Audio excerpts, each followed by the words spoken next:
Hello and welcome to this episode of the DigiPod. My name is Farieha Aziz. Today I am joined by Ramsha Jahangir. She is the Policy and Communications Lead at the Global Network Initiative. Ramsha, thanks for joining us today. We would love to hear a little bit more about the UNESCO guidelines for the governance of digital platforms. Of course, this conversation has been ongoing for a good part of this year.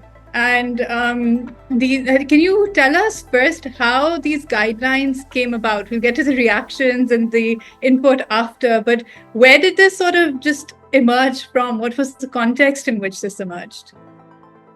Thanks, Maria, for raising this very important topic that has been the focus of our attention and also many CSOs globally since I think 2022. When UNESCO first started consultations and floated this idea that they want to basically guide regulators on how to regulate digital platforms. And then they had multiple consultations as well as multiple drafts that were revised on these guidelines before they were published in 2023. There was also a global gathering in Paris where all stakeholders got together, and that was supposed to be a public consultation to discuss these guidelines. But in a nutshell, these are published now, and UNESCO has been engaging with their regional offices to promote these and engage with local partners now. And they've also launched this global network of regulators earlier this year. Where they now have a lot of different regulators from around the world, mostly media regulators, so audiovisual, a lot of the electronic media and online regulators from different parts of the world. So that's one initiative that they're doing to promote these guidelines. But then, like I said, also the local offices have been very active recently. So that's where this came from. And the intention was from UNESCO's end to sort of involve all stakeholders and set out duties and responsibilities for states, digital platforms, intergovernmental organizations, civil society, media, academia, even the technical community, to sort of discuss how to regulate digital platforms. And of course, while the intention is appreciated, we all realize that global cooperation is necessary when it comes to regulating or governing digital platforms. The issue with these guidelines, GNI has been doing a lot of advocacy. We also participated in the consultations, including at the launch of this Global Regulators Network earlier this year. But the one consistent issue is, and a lot of global majority CSOs have actually raised this as well, is the guidelines focus on top-down content regulation as the primary mechanism for addressing platform-related concerns. And I can more talk about this at length, but I just wanted to give you like a high-level background to where this came from and the overall tension between UNESCO and CSOs and why this is facing some resistance. So you mentioned, of course, this started, like you said, in 2022, and this year the guidelines have been published, and so the momentum around, the drafts and providing input, we saw a lot of conversation around it. Sure, there were consultations. Could you also maybe tell us, was the feedback that was provided, and GNI has been involved in this process as well, taken on board, and what were the primary issues or red flags that CSOs saw with the guidelines, specifically with respect to, guiding regulators and what the regulators may take from these, which could potentially, from a free expression point of view, have certain, concerns? So firstly, the consultation process has been criticized because it's, like I said, there were multiple consultations, including a conference in Paris. But the conference in Paris was very agenda set. So to select, there was a proper agenda, and it was like panel discussions instead of people coming together and discussing the guidelines. And then broadly, the consultations, we felt, at least from the GNI perspective, that a lot of it was improved, but a lot of the problems still remain. And some of the concerns are primarily, like I said, the focus on the top-down regulation aspect. So basically, rubber stamping local over-regulation And as we've seen, especially in our regions, global majority regions, local regulation is regularly used to control and intimidate citizens. And so sometimes regulation is not the best answer. And also, some regulations already exist in this space. And they've already been misused, and we've seen attacks on journalists, activists, and the misuse of these regulations. So that's number one. Number two is that the guidelines continue to rely on lessons from broadcast regulation. And this is a big tension point that I also saw at this global gathering of regulators, because a lot of them come from media regulation background, and the platform space works very differently. So approaching internet regulation from a broadcast-like perspective, license-based approach is very restrictive. It not only creates risk for freedom of expression, but also it can create risk of censorship and also impacting innovation, but also sort of disproportionate website blocking, network disruptions that we specifically in Pakistan seen that a lot. So this disconnect between how the digital platform space works and comparing that and thinking that the media regulation, traditional media approach is going to work in this space is one contention point. Another thing is that there are not a lot of safeguards in the guidelines. So as I mentioned, that a lot of governments can potentially abuse or use this framework as to cite that what we're doing, regulating digital platforms the way we're doing, is actually the right approach because UNESCO says so. But the issue is that you are not focusing a lot, and that's one of the things that we actually suggested, is to not put this forward as a framework, guidance, or guidelines, but instead focus more on safeguards to protect freedom of expression and access to information in the context of government initiatives around regulation of digital platforms. But as you can see, that specific concern was not addressed, and now we have guidelines. And the issue with the word guidelines is that any government can misinterpret or use this to see it as encouragement or approval of their localization efforts.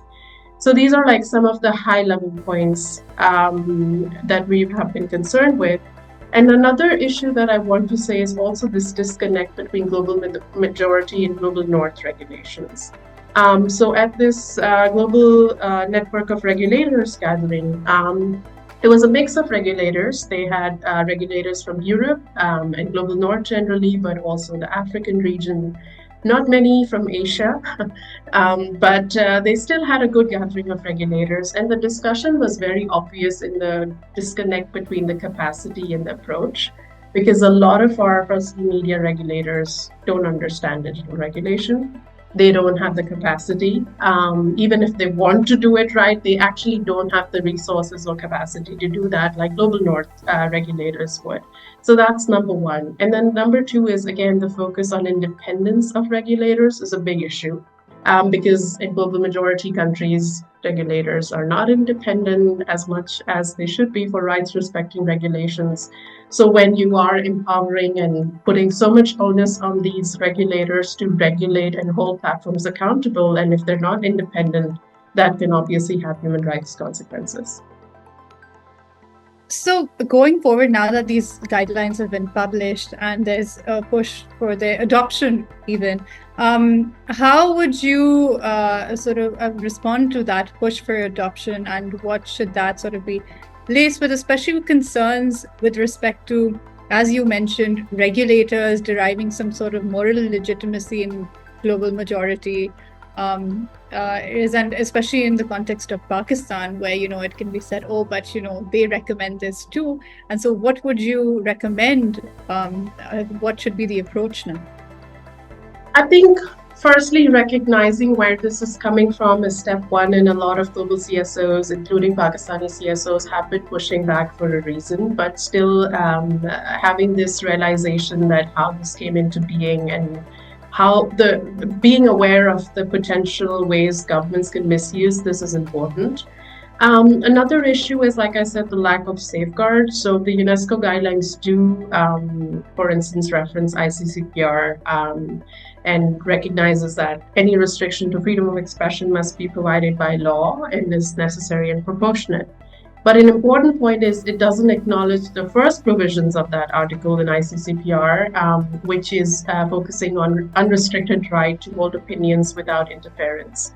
So I think pushing back on some of those global human rights frameworks on regulations and that continue to highlight those frameworks as well is one thing. GNI also has produced a lot of guidance on this front.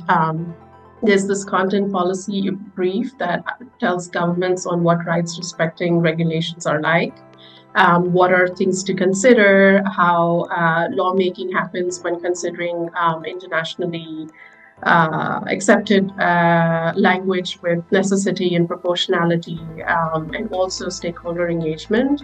I think continuing to highlight how human rights practices work and how rights respecting regulations happen is very important. Another issue is, like I said, keeping check of this disconnect with how regulations happen in global north versus global majority. Like a lot of those intentions, like I said, for instance, the African community was talking about this at the conference, that they don't have, firstly, enough people in the department that is supposed to, firstly, they don't have enough laws. And if they even want to make laws or frameworks or guidelines, they don't have the capacity, they don't know where to start. So realizing that our regulators don't come from the same background and familiarizing them with how these processes work globally, how stakeholder engagement happens, how to make it open, transparent, and consistent. Not just have one consultation and say, like, we're done. So yeah, having as many voices as possible and referencing human rights frameworks as much as possible is definitely important.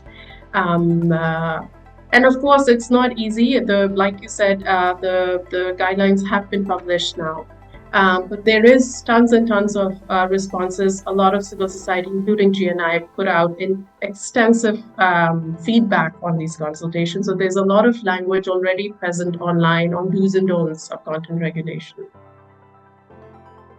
Right, and Pakistan also underwent the human rights review before the HRC, and certain recommendations have been made since you brought up the ICCPR with respect to freedom of expression and privacy. And do you think that it would be important to now read those recommendations specifically and look at the recommendations or the input that was provided on the UNESCO guidelines as this process now moves forward? Absolutely. And like I said, specifically in Pakistan's case, the existing regulations are very problematic. You have been at the forefront of raising this issue for many, many years. And we've seen many instances of how regulation can actually be exploited for government benefit and to restrict freedom of expression. So I think bringing that back in the human rights recommendations from the Human Rights Review as well, to base any interventions on international frameworks, and also the Pakistan Constitution is absolutely important. And this is why I'm saying, like, any regulatory effort or intervention on this front should be based on internationally accepted frameworks, because that's how rights respecting regulations happen. Another, I think, issue worth mentioning is understanding, again, coming to the capacity point, especially on the tech front, understanding that there is no one-size-fits-all approach to regulation and the tech world, because within platforms also, there are many, many different types and sizes of platforms. Not all of them work the same way, not all of them have the same services, not all of them have the same products. So there is so focusing on just one regulation to address the scope of companies that should be covered in content regulations is another issue that I think often is missed in our local conversations, and that also the UNESCO guidelines sort of missed out on. So that perspective, I think, is also important, that understanding it as an ecosystem and the differences that exist in the digital ecosystem versus the media ecosystem are important. Thank you, Ramsha, for joining DawnNews English today. This is all we have on the DigiPod. Ramsha has underscored what the issues have been with respect to the consultation. Also, now that these are published, but there is a variance in terms of capacity and the approach that traditionally comes from the mainstream sort of media towards digital platforms. And also, there's a diversity within the digital platforms and companies and the types there are, and also the sizes, which does matter in terms of how you can approach governance, and understanding needs to be developed prior to just putting everything in a box. And learning from best practices is a good thing, but of course some things will have to be specific to certain contexts as well and capacity. That's all for today. Thank you for joining us.